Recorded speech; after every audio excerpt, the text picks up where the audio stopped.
हैं।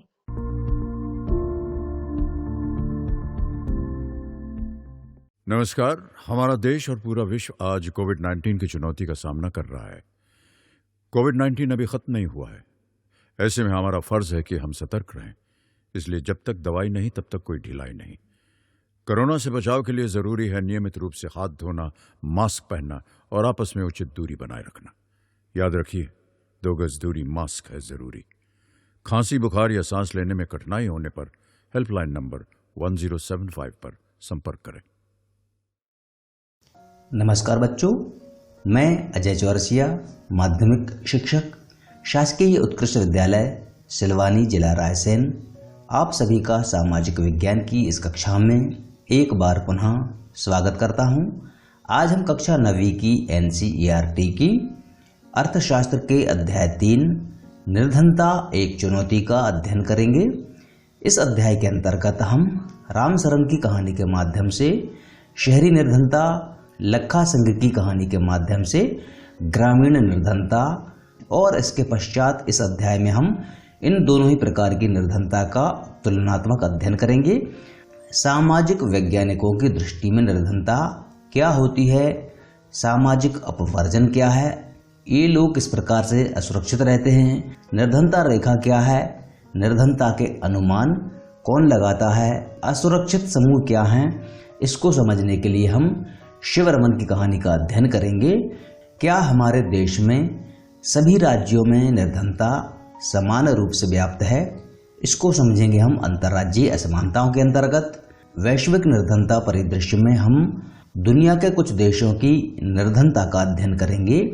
हमारे देश में निर्धनता के क्या कारण हैं और सरकार द्वारा निर्धनता को दूर करने के कौन से उपाय किए गए हैं, कौन सी योजनाएं चलाई जा रही हैं, इसके साथ ही सरकार के सामने किस प्रकार की चुनौतियां हैं, इन सब का अध्ययन हम इस अध्याय में करेंगे। तो आइए हम आज की कक्षा आरंभ करते हैं।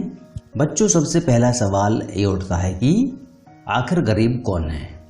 एक बहुत बड़ा उद्योगपति है जिसकी कई कंपनियां हैं, लेकिन वो एक बहुत बड़ी कंपनी और खरीदना चाहता है, लेकिन उसके पास इतना पैसा नहीं है कि वो इस कंपनी को खरीद सके। क्या वो गरीब है? एक व्यक्ति जो 50,000 रुपया प्रति माह है वेतन पाता है, अपने खुद के घर में रहता है, उसके बच्चे प्राइवेट स्कूल में पढ़ते हैं, अच्छा खाना खाते हैं, अच्छे कपड़े पहनते हैं, स्वास्थ्य सुविधाओं का लाभ भी उनको मिल जाता है, लेकिन वो व्यक्ति इसलिए परेशान है कि उसके पास कार नहीं है। वो चाहता है कि उसकी सैलरी 5,000 प्रति माह है और बढ़ जाए, जिससे कि वो किश्तों में अपने लिए एक कार ले सके। क्या वो व्यक्ति गरीब है? या फिर एक ऐसा व्यक्ति जो अपने 6 सदस्यों के परिवार के साथ एक झुग्गी में रहता है, ना तो उसके पास अच्छे कपड़े हैं, ना दोनों समय का पर्याप्त भोजन है और उसकी आय भी बहुत कम है, बच्चे स्कूल नहीं जा पाते हैं, स्वास्थ्य सुविधाओं का लाभ नहीं मिल पाता है, तो आप लोग समझ गए होंगे कि गरीब कौन है। अगर हम अपने आप की किसी अमीर व्यक्ति से तुलना करें तो हमें लगेगा कि हम लोग गरीब हैं, लेकिन वास्तव में गरीब कौन है, यही इस अध्याय में हम समझने का प्रयास करेंगे। आप लोगों ने अपने आसपास गांव के भूमिहीन श्रमिकों को देखा होगा जो खेतों में मजदूरी करते हैं। शहरों की भीड़ भरी झुग्गियों में रहने वाले लोगों को देखा होगा, निर्माण स्थलों पर काम करने वाले दैनिक मजदूरों को देखा होगा, ढाबों पर काम करने वाले छोटे बच्चों को या बाल श्रमिकों को आप लोगों ने देखा होगा, या फिर चिथड़ों में बच्चों को उठाए हुए भिखारी को देखा होगा। ये सभी हमें लगता है कि गरीब है। देश का हर चौथा व्यक्ति गरीब है। हमारे देश में 2011-12 में मोटे तौर पर 270 मिलियन या 27 करोड़ लोग निर्धन हैं। आप यहाँ पर एक चार्ट बना हुआ है, उसको देख रहे होंगे कि हमारे देश की कितनी आबादी गरीबी में जीती है। सबसे पहले हम शहरी निर्धनता राम सरन की कहानी के माध्यम से समझने का प्रयास करेंगे। राम सरन एक 33 साल का युवक है जो कि झारखंड के रांची शहर के बाहरी इलाके में रहता है। एक झुग्गी बनी हुई है, उसमें रहता है। उसके बूढ़े माता पिता हैं जो गांव में रहते हैं, उनको भी उसके लिए पैसा भेजना होता है उसकी पत्नी है संता देवी, उसके 4 बच्चे भी हैं। सबसे बड़ा बच्चा 12 साल का है, उससे छोटी लड़की 10 साल की है, उससे छोटे 2 बच्चे और हैं, और सबसे छोटा बच्चा उनका 6 माह का है। अब यहाँ पर जो राम शरण है वो 1500 रुपया प्रति माह पर एक गेहूं के आटे की मिल पर काम करता है, लेकिन 1500 रुपये में 6 लोगों का परिवार चल पाना संभव नहीं होता है। तो ऐसी स्थिति में उसकी पत्नी संता देवी घरेलू काम करती है और हर महीने 800 रुपया और कमा लेती है, लेकिन इसके पश्चात भी उनके परिवार की रोजी रोटी नहीं चल पाती है। तो उनका जो बड़ा लड़का है जो 12 साल का है, एक चाय की दुकान में सहायक का काम करता है, वो वहां से 300 रुपया और कमा लेता है। तो इस प्रकार से ये लोग दोनों वक्त का अल्प भोजन जुटा लेते हैं। इनके पास अच्छे कपड़े नहीं होते हैं, स्वास्थ्य सुविधाओं का लाभ नहीं मिल पाता है, और जो भोजन या जो कैलोरी की हमें आवश्यकता होती है उसको ये लोग नहीं ले पाते हैं, क्योंकि इनके पास इतना पैसा नहीं होता है। जूते चप्पल पहनना भी इनके लिए किसी सपने से कम नहीं है। राम शरण के 4 बच्चे स्कूल भी नहीं जा पाते, क्योंकि ये लोग पैसा कमाने में परिवार का सहयोग करते हैं। बड़ा लड़का चाय की दुकान में काम करता है, जो 10 साल की लड़की है, जैसा कि आप इस चित्र में देख रहे होंगे, वो अपने छोटे दोनों भाई बहनों को घर में संभालती है और माँ बाप उसके काम करते हैं। तो इस प्रकार से हम कह सकते हैं कि जो शहरी निर्धनता की पहली कहानी हमने देखी, इससे ये लगता है कि ये जो गरीब लोग होते हैं ये बच्चों को स्कूल नहीं भेज पाते हैं, अच्छी स्वास्थ्य सुविधाओं का लाभ नहीं ले पाते हैं, अच्छे कपड़े नहीं पहन पाते हैं, अच्छा खाना पीना इनको नसीब नहीं होता है, अच्छा मकान रहने के लिए इनको नहीं मिल पाता है, और इसी कारण से ये लोग बच्चों को स्कूल नहीं भेज पाते हैं, और जब स्कूल नहीं भेज पाते हैं तो ये लोग अशिक्षित ही रहते हैं। तो इस तरह से हम देखें कि निर्धनता का परिणाम अशिक्षा होती है, और अशिक्षित व्यक्ति ही निर्धन होता है। तो यहाँ पर अशिक्षा निर्धनता का कारण भी है और परिणाम भी है। और एक बात और हम देखते हैं कि इनके परिवार में ज़्यादा लोग होने के कारण भी ये लोग गरीब हैं। अगली कहानी लखा सिंह की कहानी है, जिसके माध्यम से ग्रामीण निर्धनता को समझाने का प्रयास किया गया है। आप लोगों को याद होगा कि इस पुस्तक के पहले अध्याय पालमपुर गांव की कहानी में हमने कहानी पढ़ी थी। जो पालमपुर गांव है वहां के कुछ किसानों के पास ज़्यादा भूमि है, जबकि कुछ किसान ऐसे हैं जिनके पास भूमि है ही नहीं है अथवा भूमिहीन किसान हैं। तो अब जो भूमिहीन किसान होते हैं वो बड़े किसानों के खेतों पर जाकर काम करते हैं। ठीक इसी प्रकार की कहानी है लखा सिंह की। लखा सिंह उत्तर प्रदेश के मेरठ के पास एक गांव का रहने वाला है। उसके पास कोई भूमि नहीं है, इसलिए वो बड़े किसानों के छोटे मोटे काम कर देता है। हमने पिछले अध्याय संसाधन के रूप में लोग में पढ़ा था कि जो खेतीहर मजदूर होते हैं उनको नियमित रूप से रोजगार नहीं मिलता। क्यों नहीं मिलता? क्योंकि खेतों में हमेशा काम नहीं होता। जब बोनी होती है या फसलों की कटाई होती है या निहाई होती है, घाई होती है, उस समय मजदूरों की आवश्यकता होती है। शेष समय मजदूरों की आवश्यकता नहीं होती है, तो मजदूरों को उस समय काम नहीं मिल पाता है। आपको एक बात और याद रखना है कि इस पुस्तक के जितने भी अध्याय हैं वो सभी एक दूसरे से संबंधित हैं। अगर आपने पहले 2 अध्याय अच्छी तरह से पढ़ लिए हैं तो आपको इस अध्याय को समझने में आसानी होगी। यहाँ पर जो लखा सिंह है ये बड़े किसानों के खेतों में मजदूरी करता है और इसकी आय अनियमित है, क्योंकि इसको रोजगार हमेशा नहीं मिलता। इसके साथ ही यहाँ पर जो मजदूरी की दर है वो भी बहुत कम होती है। उसको दिन भर की मजदूरी के बदले में 50 रुपये ही मिल पाते हैं। कभी कभी मेहनत के बदले में उसे कुछ वस्तु जैसे कि गेहूं है, चावल है, दाल है या कोई सब्जी मिल जाती है। 8 लोगों को परिवार हमेशा 2 वक्त का भोजन नहीं जुटा पाता। लखा सिंह गांव के बाहर एक कच्ची झोपड़ी में रहता है। जैसा कि हमने पालमपुर गांव की कहानी में देखा था कि गांव के एक और कुछ कच्चे मकान बने हुए हैं जो कि घास फूस के बने हैं, और इन मकानों में गांव के भूमिहीन अथवा जो निम्न वर्ग के लोग हैं वो अलग रहते हैं। ये लोग गांव से अलग बस्ती में रहते हैं और इनका पूरा मोहल्ला या पूरी बसाहट अलग होती है। लखा संघ के परिवार की महिलाएं खेतों से चारा काटती हैं अथवा खेतों से जलाने की लकड़ियां बीनने में ही गुजार देती हैं। लखा सिंह के पिताजी की 2 वर्ष पूर्व मृत्यु हो गई, जो कि तपेदिक के मरीज थे। उसकी माता भी इसी बीमारी से ग्रस्त है। तथापि गांव में एक प्राथमिक विद्यालय है, लेकिन लखा सिंह उस विद्यालय में पढ़ने नहीं जा सका, क्योंकि वो 10 वर्ष की उम्र से ही घर के लिए पैसा कमाने का काम कर रहा है, मजदूरी कर रहा है। नए कपड़े खरीदना कुछ वर्षों में ही संभव हो पाता है। यहाँ तक कि जो साबुन तेल का उपयोग होता है वो भी इनके लिए एक सपने की तरह है। तो इन 2 कहानी के माध्यम से हमने शहरी निर्धनता और ग्रामीण निर्धनता को समझने का प्रयास किया। इसके आधार पर हम ये कह सकते हैं कि निर्धनता का अर्थ भुखमरी और आश्रय का ना होना है। ये एक ऐसी स्थिति भी है जब माता पिता अपने बच्चों को विद्यालय नहीं भेज पाते या कोई बीमार आदमी इलाज नहीं करवा पाता, जैसा कि हमने अभी लखा सिंह की कहानी में देखा। निर्धनता का अर्थ स्वच्छ जल और सफाई सुविधाओं का अभाव भी है। इसका अर्थ नियमित रोजगार की कमी भी है तथा न्यूनतम शालीनता स्तर का अभाव भी है। निर्धनता का अर्थ है असहायता की भावना के साथ जीना। निर्धन लोगों के साथ खेतों में, कारखानों में, सरकारी कार्यालयों में, अस्पतालों में, रेलवे स्टेशनों पर और लगभग सभी स्थानों पर दुर्व्यवहार होता है। तो आप समझ गए होंगे कि कोई भी व्यक्ति निर्धनता में नहीं जीना चाहेगा। अपने करोड़ों लोगों को दयनीय निर्धनता से बाहर निकालना स्वतंत्र भारत की सबसे बड़ी चुनौतियों में से एक रही है।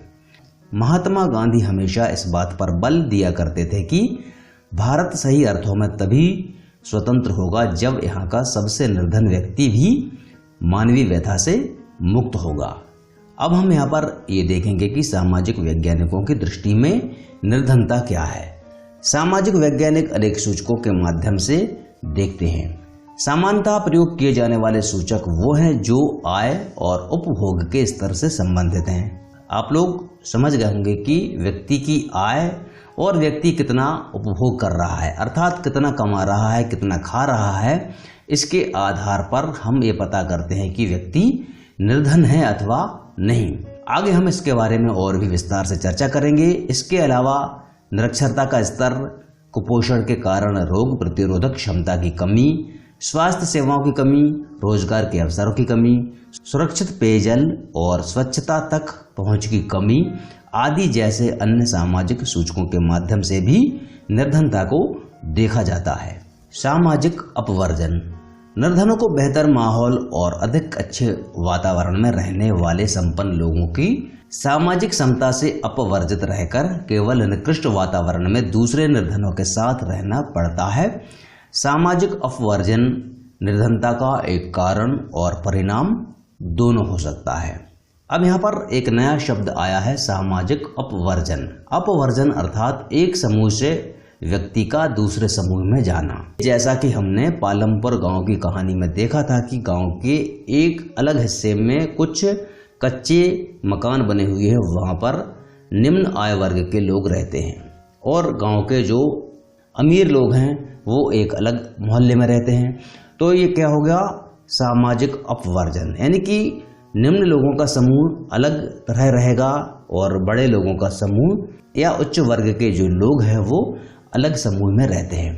ठीक इसी प्रकार से शहरों में, जैसा कि अभी हमने राम शरण की कहानी के माध्यम से देखा था कि रांची शहर में एक अलग मोहल्ला है जो कि काफी भीड़ भाड़ वाला है और यहाँ पर ही उसकी काम चलाऊ झुग्गी है जिसमें उसके परिवार के 6 लोग रहते हैं। तो यहाँ पर सामाजिक अपवर्जन का अर्थ यही है कि एक समूह से निकलकर लोग दूसरे समूह में जाकर रहते हैं, एक दूसरे से अलग अलग रहते हैं। कारण इसका यही है कि उनके पास इतना पैसा नहीं होता है कि वो अच्छे या अमीर लोगों के बीच में जाकर अपना मकान बनाकर रह सकें। तो इसका परिणाम ये होता है कि इनकी जो गरीबी है वो और बढ़ती जाती है। तो इसीलिए कहा गया है कि सामाजिक अपवर्जन निर्धनता का एक कारण भी है और परिणाम दोनों है। जिस प्रकार से अशिक्षा निर्धनता का कारण और परिणाम दोनों है, ठीक इसी प्रकार से सामाजिक अपवर्जन निर्धनता का कारण और परिणाम दोनों है। ये एक प्रक्रिया है जिनके माध्यम से व्यक्ति या समूह उन सुविधाओं, लाभों, अवसरों से अपवर्जित रहते हैं जिनका उपभोग दूसरे उनसे अधिक अच्छे से करते हैं। हमारे देश में जाति व्यवस्था की कार्यशैली है जिसमें कुछ जातियों के लोगों को समान अवसरों से अपवर्जित किया जाता है। सामाजिक अपवर्जन लोगों की आय ही बहुत कम नहीं करता, बल्कि ये इससे भी बहुत अधिक क्षति पहुंचाता है। निर्धनता के प्रति असुरक्षा एक माप है जो कुछ विशेष समुदायों जैसे किसी पिछड़ी जाति या अनुसूचित जाति या जनजाति के सदस्य या व्यक्तियों जैसे कोई विधवा हो या शारीरिक रूप से विकलांग व्यक्ति हो के भावी वर्षों में निर्धन होने या निर्धन बने रहने की अधिक संभावना जताता है। असुरक्षा का निर्धारण परिसंपत्तियों, शिक्षा, स्वास्थ्य और रोजगार के अवसरों के रूप में जीविका खोजने के लिए विभिन्न समुदायों के पास उपलब्ध विकल्पों से होता है। जब सभी लोगों के लिए बुरा समय आता है, चाहे कोई बाढ़ हो या भूकंप हो या फिर नौकरियों की उपलब्धता में कमी, दूसरे लोगों की तुलना में अधिक प्रभावित होने की बड़ी संभावना का निरूपण ही असुरक्षा है। अब हम बात करेंगे निर्धनता रेखा अथवा पॉवर्टी लाइन की। निर्धनता के आकलन की एक सर्वमान्य सामान्य विधि आय अथवा उपभोग स्तर पर आधारित है। आय अर्थात कमाना, उपभोग अर्थात खाना, अर्थात व्यक्ति कितना कमा रहा है, कितना खा रहा है। किसी व्यक्ति को निर्धन माना जाता है यदि उसकी आय या उपभोग स्तर किसी ऐसे न्यूनतम स्तर से नीचे गिर जाए जो मूल आवश्यकताओं के एक दिए हुए समूह को पूर्ण करने के लिए आवश्यक है। मूल आवश्यकताएं कौन कौन सी हैं? रोटी, कपड़ा और मकान। इनको पूरा करने के लिए आवश्यक वस्तुएं अलग अलग कालों में और अलग अलग देशों में अलग अलग हो सकती हैं। अतः काल और स्थान के अनुसार निर्धनता रेखा भिन्न हो सकती है, अर्थात अलग अलग हो सकती है। काल का मतलब है समय। आप लोगों ने अपने नाना नानी, दादा दादी से या किसी अन्य बुजुर्ग व्यक्ति से सुना होगा कि उनके समय में 1000 रुपया प्रतिमाह कमाना एक बहुत बड़ी बात होती थी। आज से 50 साल पहले 100 रुपया प्रतिमाह कमाने वाला व्यक्ति भी अमीर कहलाता था। तो ये तो हो गई बात काल की अर्थात समय की। अब हम बात करते हैं स्थान की। तो हर एक स्थान पर निर्धनता रेखा भी अलग अलग होती है। जैसा कि अमेरिका में उस व्यक्ति को निर्धन कहा जाएगा जिसके पास कार नहीं है, लेकिन हमारे देश में आज भी कार रखना एक विलासिता मानी जाती है। इस प्रकार से हर एक देश एक काल्पनिक रेखा का प्रयोग करता है। हमारे देश में निर्धनता रेखा का निर्धारण करते समय जीवन निर्वाह के लिए खाद्य आवश्यकता, कपड़ों, जूतों, ईंधन और प्रकाश, शैक्षिक और चिकित्सा संबंधी आवश्यकताओं आदि पर विचार किया जाता है। इन भौतिक मात्राओं को रुपयों में उनकी कीमतों से गुणा कर दिया जाता है। निर्धनता रेखा का आकलन करते समय खाद्य आवश्यकता के लिए वर्तमान सूत्र वांछित कैलोरी आवश्यकताओं पर आधारित है। खाद्य वस्तुएं जैसे अनाज, दालें, सब्जियां, दूध, तेल, चीनी आदि मिलकर इस आवश्यक कैलोरी की पूर्ति करती हैं। आयु, लिंग, काम करने की प्रकृति आदि के आधार पर कैलोरी आवश्यकताएं बदलती रहती हैं। मान के चलिए कि एक छोटा बच्चा है तो उसके लिए कम कैलोरी की आवश्यकता होगी। ठीक इसी प्रकार से लिंग और काम करने वाले लोगों के आधार पर कैलोरी की आवश्यकताएं अलग अलग हो सकती हैं। हमारे देश में स्वीकृत कैलोरी आवश्यकता ग्रामीण क्षेत्रों में 2400 कैलोरी प्रति व्यक्ति प्रतिदिन और नगरीय क्षेत्रों में 2100 कैलोरी प्रति व्यक्ति प्रतिदिन निर्धारित की गई है। अर्थात जो व्यक्ति गांव में रह रहा है और उसको 2400 कैलोरी रोजाना नहीं मिल पा रही है तो वो गरीब है। और अगर कोई व्यक्ति गांव में रह रहा है 2400 कैलोरी से ज़्यादा वो उपभोग कर पा रहा है, ले पा रहा है, तो उसको गरीब नहीं माना जाएगा। ठीक इसी प्रकार से नगरीय क्षेत्रों में 2100 कैलोरी प्रति व्यक्ति प्रतिदिन निर्धारित की गई है। कोई व्यक्ति अगर शहर में रहता है और उसको 2100 कैलोरी प्रतिदिन मिल पा रही है तो वो व्यक्ति गरीब नहीं है। और अगर वो 2100 कैलोरी प्रतिदिन नहीं ले पा रहा है तो वो गरीब है। अब आप लोगों के मन में एक सवाल आ रहा होगा कि आखिर गांव के रहने वालों के लिए ज़्यादा कैलोरी की आवश्यकता क्यों है? क्योंकि गांव के लोग खेत में काम करते हैं, मेहनत मजदूरी करते हैं, इसलिए उनके लिए 2400 कैलोरी प्रति व्यक्ति प्रतिदिन निर्धारित की गई है। जबकि शहर के रहने वाले लोग शारीरिक रूप से कम मेहनत करते हैं, इसलिए उनके लिए 2100 कैलोरी प्रतिदिन प्रति व्यक्ति निर्धारित की गई है। ठीक इसी प्रकार से वर्ष 2011-12 में किसी व्यक्ति के लिए निर्धनता रेखा का निर्धारण किस प्रकार किया गया है उस पर हम चर्चा करते हैं। ग्रामीण क्षेत्रों में अगर कोई व्यक्ति 816 रुपया प्रति माह या उससे अधिक कमा रहा है तो उसको निर्धनता रेखा की श्रेणी में नहीं रखा जाएगा, उसको अमीर माना जाएगा। अगर कोई व्यक्ति गांव में रहता है और हर महीने 816 रुपये से कम कमा पाता है तो उसको गरीब माना जाएगा। ठीक इसी प्रकार से शहरी क्षेत्रों में रहने वाला कोई व्यक्ति 1000 या उससे ज़्यादा कमाता है तो उसको गरीब नहीं माना जाएगा। लेकिन कोई व्यक्ति जो शहर में रहता है और 1000 रुपये से कम हर महीने कमा पाता है तो उसको गरीब माना जाएगा। अब आप लोगों के मन में एक सवाल और आ रहा होगा कि आखिर गांव के लोगों के लिए ज़्यादा कैलोरी की आवश्यकता है, लेकिन उनके लिए 816 रुपये प्रति माह निर्धारित किए गए हैं, जबकि शहर के व्यक्ति के लिए 2100 कैलोरी प्रतिदिन प्रति व्यक्ति की ज़रूरत है, लेकिन उसके लिए 1000 रुपया प्रति माह निर्धारित क्यों किए गए हैं? आप लोग जानते हैं कि गाँव में कुछ वस्तुएं सस्ती मिल जाती हैं, जैसे कि दूध है।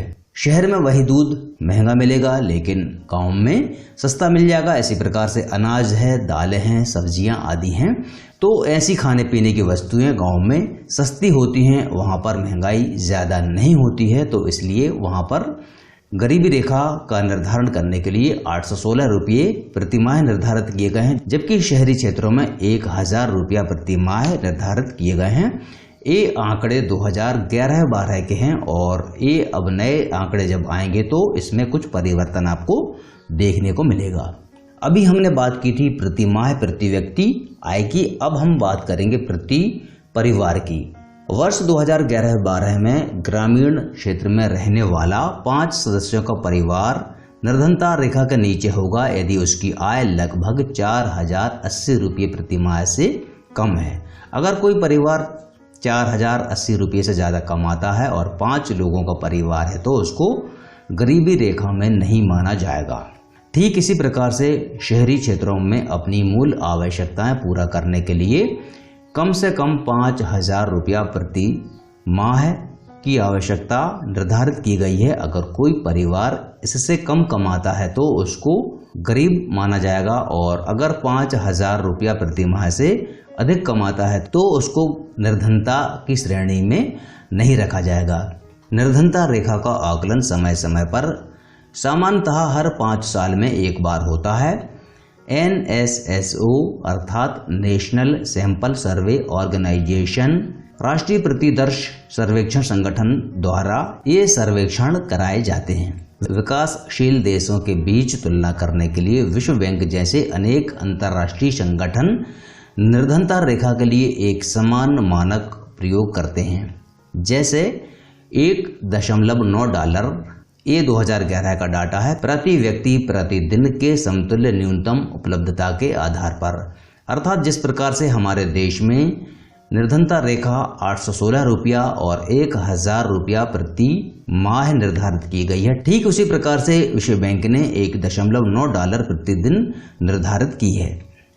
जैसा कि अभी हमने पिछली स्लाइड में देखा था कि NSSO द्वारा हमारे देश में हर 5 साल में प्रतिदर्श सर्वेक्षण के माध्यम से कुछ आंकड़े जारी किए जाते हैं।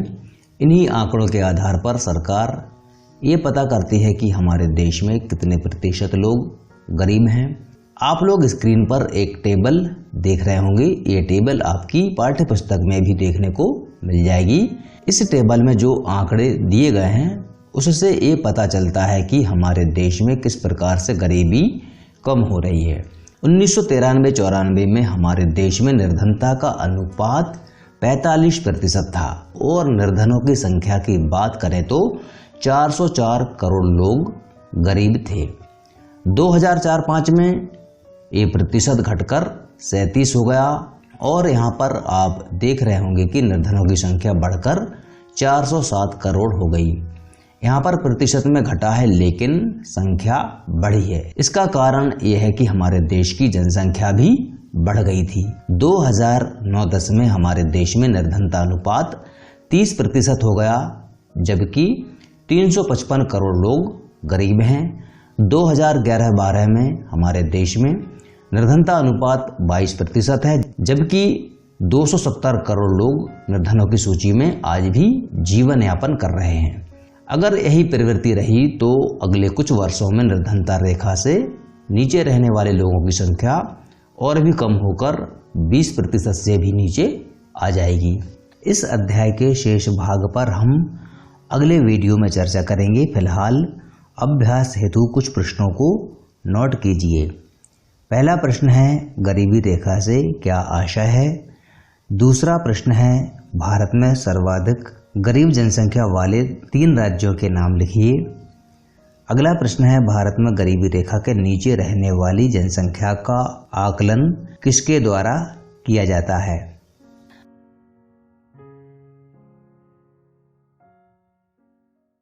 किशोर अवस्था संबंधित समस्याओं के परामर्श हेतु समर्पित उमंग किशोर हेल्पलाइन के टोल फ्री नंबर 144225 पर संपर्क करें।